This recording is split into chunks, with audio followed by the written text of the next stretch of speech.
है एवरीवन। कैसे हो आप सब। देखो पिछले वीडियो में हम लोग एक टैब बनाए थे जो जावा स्क्रिप्ट से बनाए थे। तो इस वीडियो में हम लोग का पारी है रिएक्ट जेएस में उसको कन्वर्ट करने के लिए। तो चलो ब्राउजर स्क्रीन पे और हम लोग जल्दी जल्दी से कोड करते हैं और इसको कन्वर्ट करते हैं रिएक्ट जेएस में। हाँ जी, तो स्वागत है हमारा स्क्रीन पे। और देखो नॉर्मल डिजाइन जो जावा स्क्रिप्ट बनाए थे उतना डिजाइन हम इसमें भी बना रखे हैं। वही जो डिजाइन उसमें जावा स्क्रिप्ट से बनाए थे सेम डिजाइन है, उसको बना रखे हैं। अब इस कंटेंट को सबसे पहले हम लोग हाइड कर लेते हैं। और इस नीचे क्यों दिख रहा है तो आपको पता ही होगा कि कंटेंट इसका बड़ा है इसलिए नीचे दिख रहा है। तो चलो सबसे पहले इसको टैब सेक्शन को हम लोग हाइड कर देते हैं। ओपासिटी ओपासिटी 0 दे करके विजिबिलिटी दे देते हैं हिडन, सही रहेगा इसका। और क्या देते हैं, ट्रांसफॉर्म स्केल भी दे देते हैं 0। और क्या देते हैं, ट्रांजेक्शन दे देते हैं 0.5 का, सही है। अब हमें करना क्या है आप समझना। देखो सबसे पहले तो हम रिएक्ट जेएस का मतलब भिट का यूज करके रिएक्ट जेएस का मतलब जो इंस्टॉल था उसको किए हैं। तो भिट का मतलब यूज करके, तो भिट का नॉर्मली सिंपल सा लॉजिक होता है कि आपको डेवलपमेंट एक्सपीरियंस को फास्ट कर देता है और कुछ नहीं है। तो चलो सबसे पहले नॉर्मल रिएक्ट जेएस तरह ही काम करता है भी, और कोई बड़ा नहीं है। तो देखो सबसे पहले आपको पता ही होगा कि हमें इस बटन को, मान लो एग्जांपल इस बटन है ना, इसको डायनेमिक करने के लिए हमें यहाँ पे क्वेरी सिलेक्टर ऑल तो यूज होता नहीं है रिएक्ट में, आपको पता होगा इतना। तो उसके लिए हम क्या बनाते हैं, एक एरे बनाते हैं। देखो हम लोग रिएक्ट में बड़ा प्रोजेक्ट इसलिए करते हैं क्योंकि हमारे पास देखो एपीआई आता है नोड से। तो नोड का एपीआई का टाइप क्या होता है, जेसन। सिंपल कर्ली ब्रैकेट और उसके अंदर जो भी लिखना है लिख सकते हो, जेसन टाइप होता है। तो उसी टाइप हम लोग के पास अभी तो एपीआई बन के आ नहीं रहा है बैकेंड से। तो डमी एपीआई कैसे बनाएंगे, तो हम लोग एक फाइल क्रिएट करेंगे और डमी एपीआई बना देंगे। सिंपल लॉजिक है एक एरे बना करके। तो चलो सबसे पहले एक फोल्डर बनाए थे, फोल्डर के अंदर मेरा टैब मेन था और हम यहाँ पे मेन डॉट जेएसएक्स, इसमें देखो आप रिएक्ट का यूज करते थे इंडेक्स डॉट जेएसएक्स रहता है मेन फाइल इसमें कनेक्ट के लिए, और इसमें टैब रहता है, और सॉरी मेन इसमें रहता है, उसमें इंडेक्स रहता है रिएक्ट में और भिट में रहता है मेन। तो इसको हम लोग कर दिया है। और चलो टैब सेक्शन में हमारा जितना भी काम होगा फोल्डर टैब सेक्शन के अंदर, चलो एक फाइल बनाते हैं हम लोग टैब एरे डॉट जेएसएक्स करके, ठीक है। इसमें एक एरे बना लेते हैं हम लोग। लेट सबसे पहला एरे किसका बनेगा, क्योंकि हमारे पास रिपीट क्या हो रहा है आप समझना, रिपीट हमारा बटन हो रहा है पहला, तो हमें बटन वाला काम करना पड़ेगा। तो सबसे पहले चलो हम लोग बटन को डायनेमिक कर लेते हैं। उसके लिए हमें क्या करना पड़ेगा, लेट एक कर्ली ब्रैकेट आईडी दे देते हैं, आईडी इक्वल टू एक का आईडी रहेगा 1, और पहला का नाम क्या है कंटेंट का, टैब नेम ऐसे लिख देते हैं टैब बीटीएन नेम रहेगा बीटीएन नेम पहला HTML है। और ऐसे ही इसको कॉपी करते हैं यहाँ से और इसको आईडी दे देते हैं 2, यहाँ से 2 दे देते हैं नॉर्मल है, और इसका CSS रख देते हैं। और एक और यहाँ पे ले लेते हैं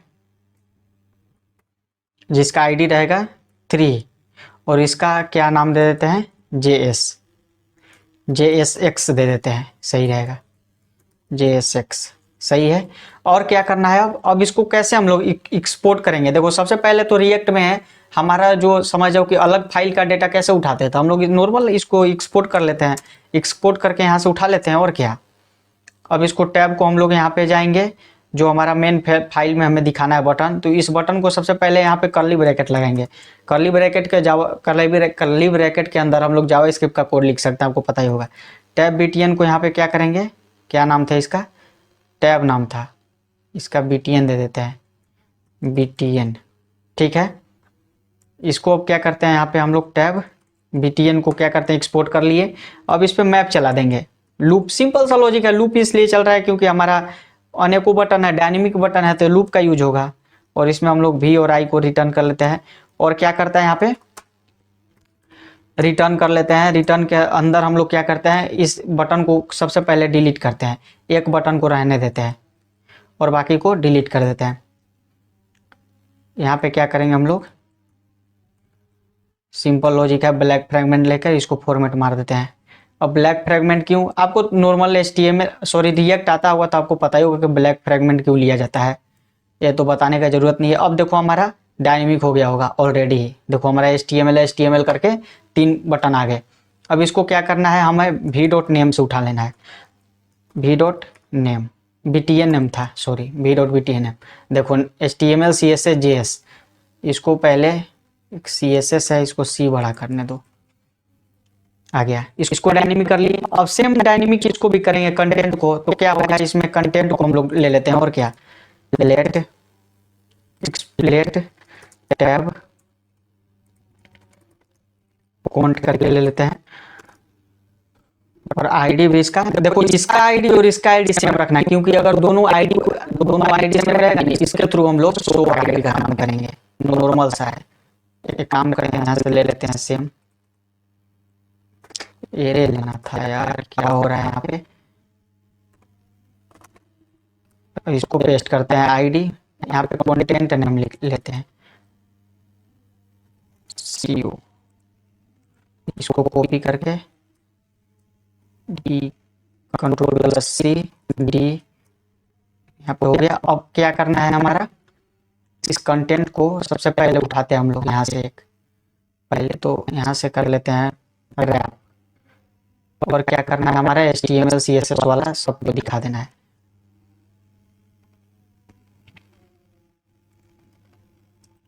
इसको भी कर देते हैं रैप, ठीक है। अब यहाँ से HTML वाला कंटेंट हो गया।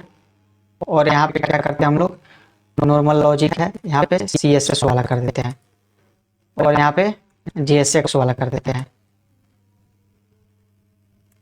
JSX। अब क्या होगा, इसको भी एक्सपोर्ट कर देते हैं, ठीक है। अब इसको भी सेम बटन की तरह मैप चला देंगे। और क्या, नॉर्मल लॉजिक है यार, इतना तो आपको आता ही होगा। कर्ली ब्रैकेट, इसको ले लेते हैं A करके, हो गया। वहाँ पे देखो इंपोर्ट हो गया। अब इस पे भी मैप चला देंगे, डॉट मैप V और I करके। और क्या करते हैं, रिटर्न का यूज करके। और हमारा एक ब्लैक फ्रेगमेंट ले लेते हैं और सब डिव को हम लोग हटाते हैं।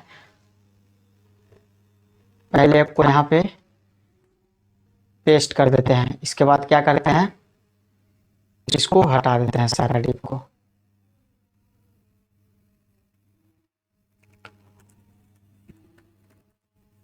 अब चलो चेक करते हैं इसको, v डॉट क्या करते हैं, कंटेंट नेम ले लेते हैं, v डॉट कंटेंट नेम। क्या हो गया इसमें, नहीं आया।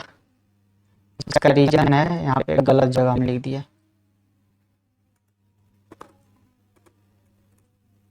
v dot content name.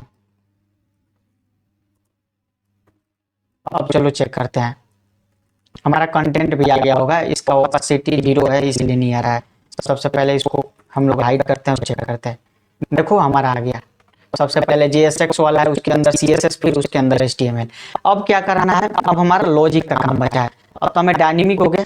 अब लॉजिक देखो यहाँ पे क्या लगेगा, हम लोग स्टेट बनाएंगे। सबसे पहले उस स्टेट के थ्रू इसका आईडी और इसका आईडी मैच करवाएंगे।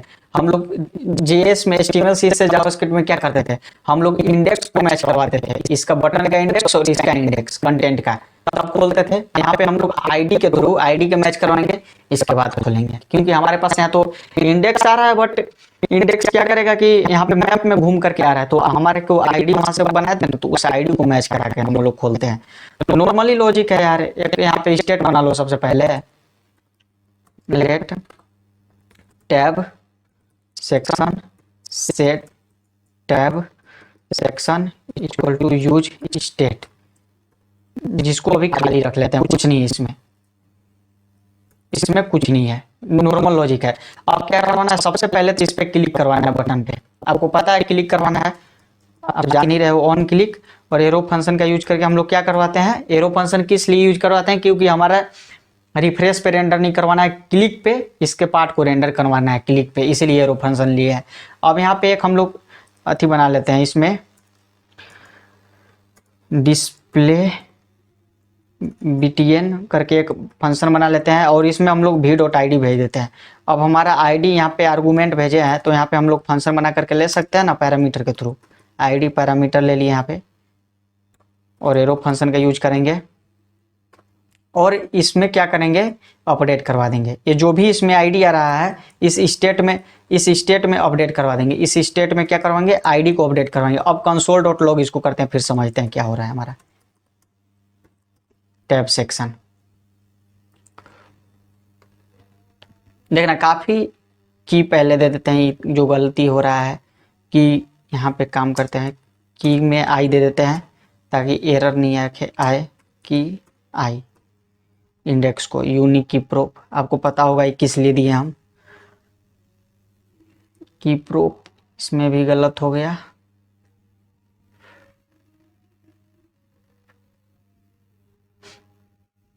की में आई क्यों नहीं जा रहा है, अब चेक करना पड़ेगा पहले। भी डॉट कंटेंट नेम सही है, अब इसमें भी की क्यों नहीं जा रहा है। वार्निंग की prop has a tab main,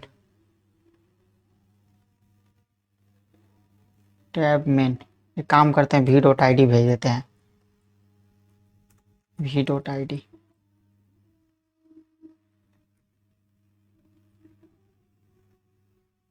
tab main पहले चेक करते हैं कहाँ पे आ रहा है, टैब मेन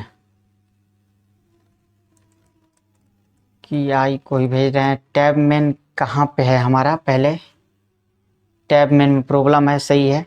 टैब मेन में की प्रूफ, चलो अभी के लिए इसको छोड़ देते हैं, इसको कभी बाद में टैटल कर लेंगे। कुछ नहीं, की प्रूफ मांग रहा है, अब की प्रूफ में क्या जाएगा, आई भेज रहे हैं बट पता नहीं क्यों नहीं जा रहा है, वो उसको हम चलो देख लेंगे लास्ट में। अब हमें करना क्या है, इसके क्लिक पे, बटन के क्लिक पे आईडी को उठा रहते हैं। देखो पहला बटन पे क्लिक किया, उसका आईडी मिल गया 1। अब JSX पे क्लिक करते हैं, उसका आईडी मिल गया 3। इतना तो हमारा काम हो गया। अब हमें करना क्या है आप समझना, अब हमें करना है कि इस आईडी को है ना, इसका आईडी से मैच करवाएंगे। अगर मान लो इस पे क्लिक करवाएंगे तो इसका आईडी से मैच करवाएंगे, और मैच होगा 1-1 तो इसका आईडी HTML वाला कंटेंट खोलना है। सिंपल लॉजिक है। तो क्या कर सकते हैं हम लोग क्या कर सकते हैं कि हम एक काम करते हैं, यहाँ पे हम लोग डायनेमिक मतलब यहाँ पे क्लास बना लेते हैं कर्ली ब्रैकेट में, ठीक है। अब कंडीशन हम लोग नहीं लगा सकते हैं, इसमें हमारा आईडी जा ही रहा है टैब सेक्शन में, और हम लोग यहाँ पे कंडीशन लगा दे रहे हैं, tab equal to tab section equal to इसका वी डॉट आई डी इसके हिसाब से मिल गया। तो क्या करो, शो वाली एक क्लास बनाते हैं, उसको लगा देते हैं हम लोग, एक शो वाली क्लास बनाएंगे। शो, इसका ओपासिटी वगैरह सब कुछ दे देते हैं 1,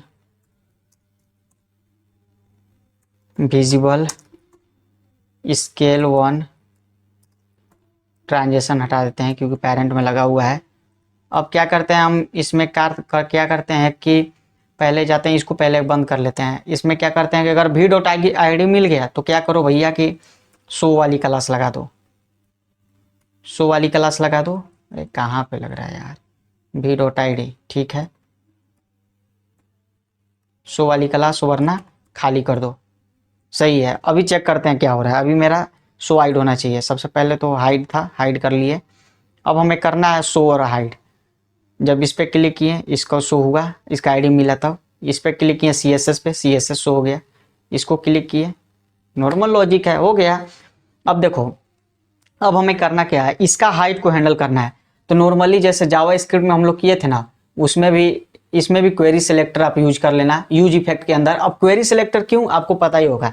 देखो क्वेरी सिलेक्टर इसलिए क्योंकि देखो हमारा, अब आप सोच रहे हो कि रिएक्ट में क्वेरी सिलेक्टर यूज होता नहीं है, लेकिन क्या ही है कि क्वेरी सिलेक्टर हमें इसलिए यूज करना पड़ रहा है, जहाँ देखेंगे कुछ ज़्यादा ही भारी लॉजिक आ रहा है, क्योंकि यूज रेप काम नहीं करेगा, इस पर काम नहीं करता है, इसका उपाय मतलब नहीं है रिएक्ट में। तो उसके लिए हम लोग क्वेरी सिलेक्टर लगा लेते हैं।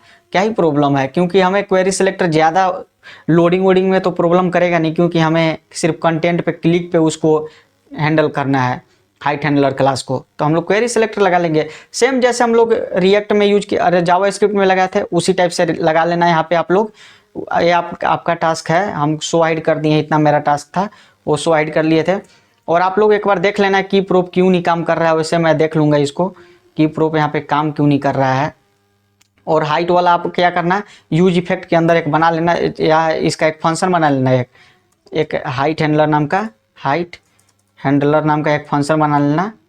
और क्या करना कि इस हाइट हैंडलर को यहाँ पे यूज इफेक्ट के अंदर ऐसी नॉर्मल मत कॉल करना, क्योंकि रिएक्ट में ऐसे नॉर्मल कॉल करोगे तो इसके अंदर जो भी कोड लिखा होगा उसके थ्रू ये एरर देता है। तो इसको हैंडल करने के लिए यूज इफेक्ट है। अब यूज इफेक्ट क्या करता है, आपको थोड़ा बहुत भी रिएक्ट आता होगा तो आपको पता ही होगा। इसको यूज इफेक्ट में कॉल कर लेते हैं।